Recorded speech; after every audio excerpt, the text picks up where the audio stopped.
Bonjour chers abonnés et chers internautes, chers élèves. Alors, il existe désormais une communauté WhatsApp de l'Académie des maths olympiques. Donc, je vous invite à intégrer cette communauté qui est constituée des différentes classes, de la 4e jusqu'à la terminale C, D et E. Alors, je vais laisser le lien dans la description pour que chaque élève puisse intégrer sa classe afin de suivre les cours, afin de suivre les explications des exercices, les devoirs, beaucoup de choses. Voilà. Vous pourrez discuter entre vous, élèves, et puis avoir le coaching des professeurs. Alors, aujourd'hui, nous allons voir un exercice sur les limites et continuités des différentes classes terminale D, terminale C, terminale E. Donc, comme exercice, soit la fonction f définie de R vers R par f de x égale à racine carrée de x plus 3 moins 2, le tout sur racine carrée de x moins 1. Donc, l'ensemble de définitions d de f est l'intervalle fermé 0 plus infini privé de 1. Comme question numéro 1, montre que f admet un prolongement g par continuité en 1. Et puis, question 2, définit la fonction g. Alors, à quelle condition dit-on qu'une fonction admet un prolongement g par continuité? La fonction f admet un prolongement par continuité en 1 si 1 ne fait pas partie de l'ensemble des définitions. Autrement dit, si la fonction n'est pas définie en 1. Ça, c'est la première condition. La deuxième condition, il faudrait que la limite lorsque x tend vers 1 de f de x soit un réel. Donc, la toute première des choses à faire, lorsqu'on vous pose ce genre de questions, c'est de déterminer d'abord l'ensemble de définitions. Mais ici, c'est intéressant, l'ensemble de définitions est déjà donné, donc on l'exploite directement. Sinon, dans le cas général, lorsque l'ensemble de définitions n'est pas donné, il faut d'abord chercher l'ensemble de définitions et puis montrer que le réel en question qui est désigné ici ne fait pas partie de l'ensemble des définitions. Donc ici, question numéro 1. Alors, on ne va pas reformuler la question puisque le tableau est vraiment restreint. Vérifions que 1 n'appartient pas à l'ensemble des définitions. D de f égale à 0 plus l'infini privé de 1. Alors,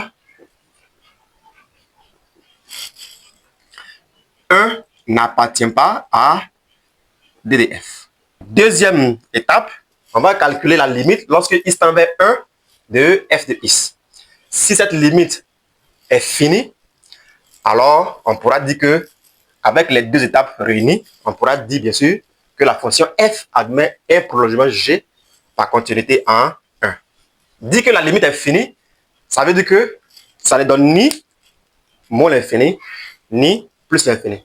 En dehors des deux résultats là, tout ce qu'on aura, on dirait que la limite est finie. Donc, calculons limite lorsque x tend vers 1 de f de x. Donc, limite lorsque x tend vers 1 de f de x, c'est bien limite lorsque x tend vers 1 de racine de x plus 3 moins 2, le tout sur racine de x moins 1. Alors, c'est un de limite. On va d'abord calculer le numérateur, calculer le dénominateur, et puis essayer de voir s'il n'y a pas de forme indéterminée. Et donc, on va remplacer x par 1 au numérateur comme au dénominateur. Si on remplace x par 1 ici, ça nous fait racine de 1 plus 3, ce qui donne 4. Racine de 4, ça fait 2. 2 moins 2, ça fait 0. Donc, on a 0 pour le numérateur. Racine de 1 moins 1. Racine de 1, déjà, ça fait 1. 1 moins 1, ça fait 0. Donc, on aura 0 sur 0. Ce qui nous donne une forme indéterminée. Alors, il faut travailler à lever l'indétermination. Donc, comment lever l'indétermination? On regarde ici, on a racine de x plus 3 moins 2. Donc, on va penser à multiplier cette expression par son conjugué. On va multiplier par son conjugué. et puis divisé par le même conjugué pour qu'on puisse faire disparaître le radical. Alors donc, suivez. Donc, limite, lorsque x tend vers 1, de l'expression conjuguée de racine de x plus 3 moins 2, c'est bien racine de x plus 3 plus 2. L'expression conjuguée, c'est l'expression qu'il faut multiplier par la première expression pour que le résultat final, il n'y ait pas de radical, tout simplement. Et donc, comme on a ici a moins b, si on multiplie par a plus b, on va avoir a au carré moins b au carré.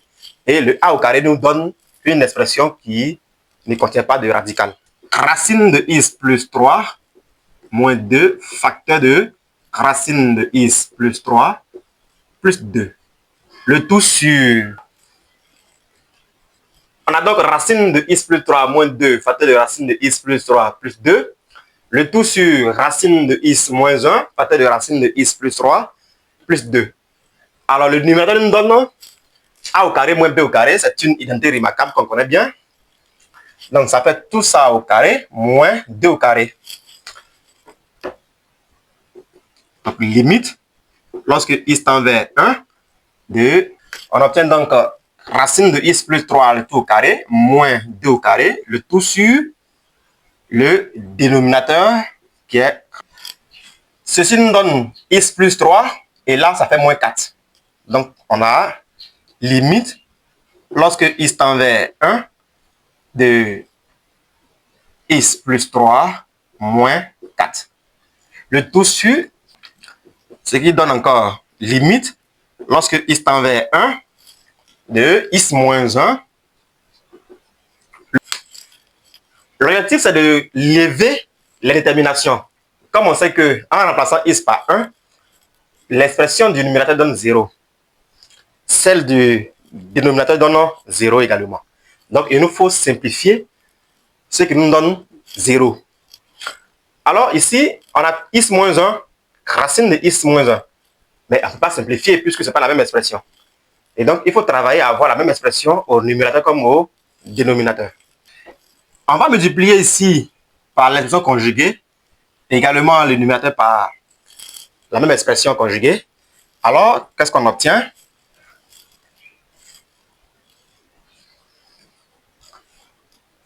On a limite lorsque x tend vers 1 de x moins 1 facteur de racine de x. Alors, l'expression conjuguée de racine de x moins 1, c'est bien racine de x plus 1. Voilà, comme ça. Et puis ici, bien, là, on peut calculer. On a a moins b facteur de a plus b. Et donc, ça nous donne a au carré moins b au carré. Le a étant racine de x. Donc, a au carré, ça va donner x. Et puis, moins 1. 1 au carré, ça fait 1. Donc, on aura x moins 1.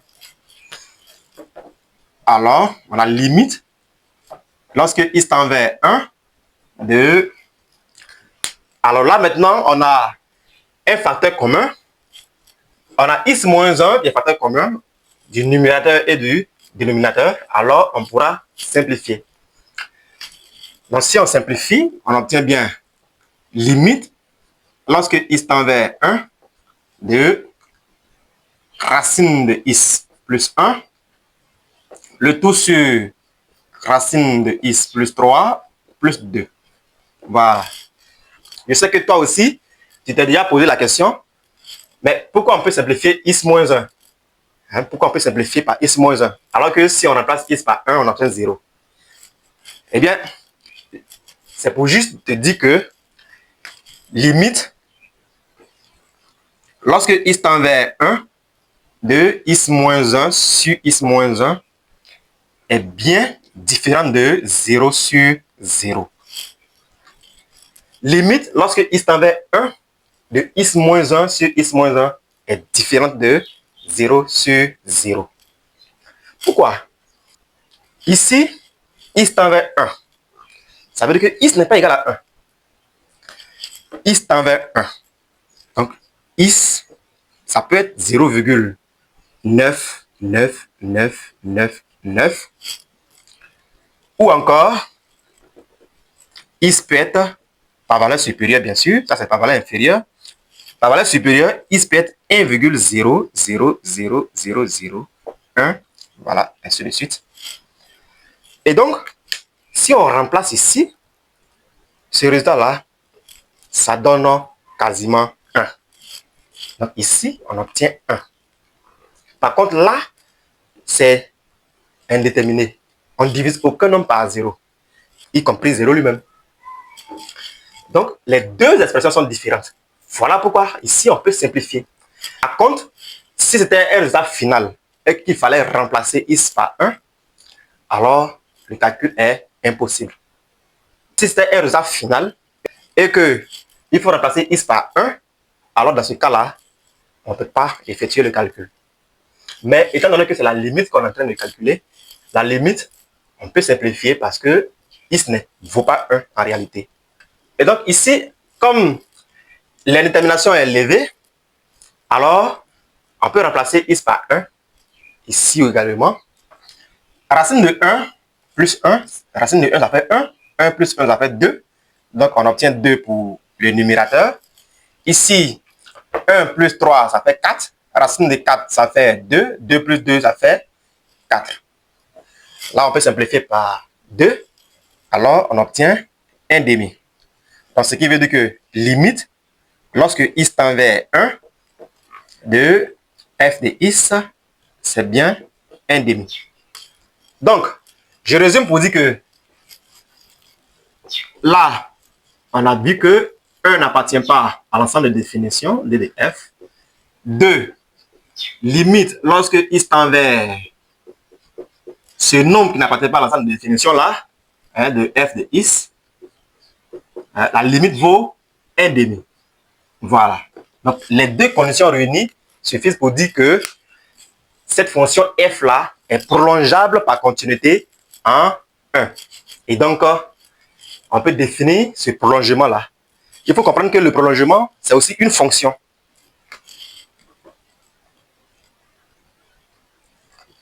Donc, question 2, on va définir la fonction g. Définissons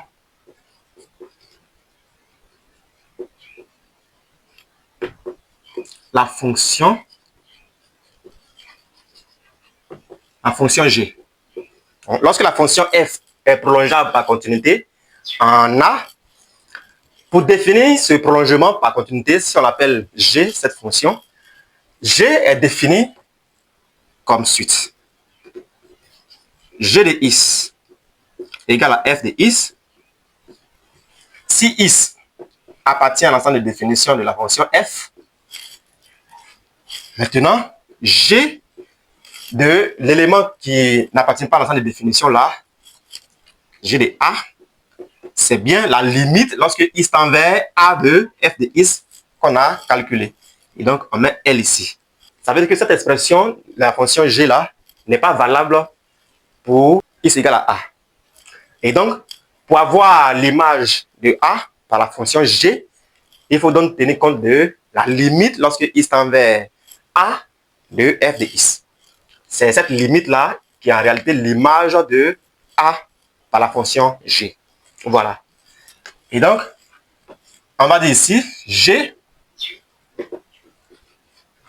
on a g de is qui est égal à l'expression de la fonction f, qu'on connaît bien sûr, c'est-à-dire que racine de is plus 3 moins 2, le tout sur racine de is moins 1, si is appartient à d de f qui est bien 0 plus l'infini privé de 1.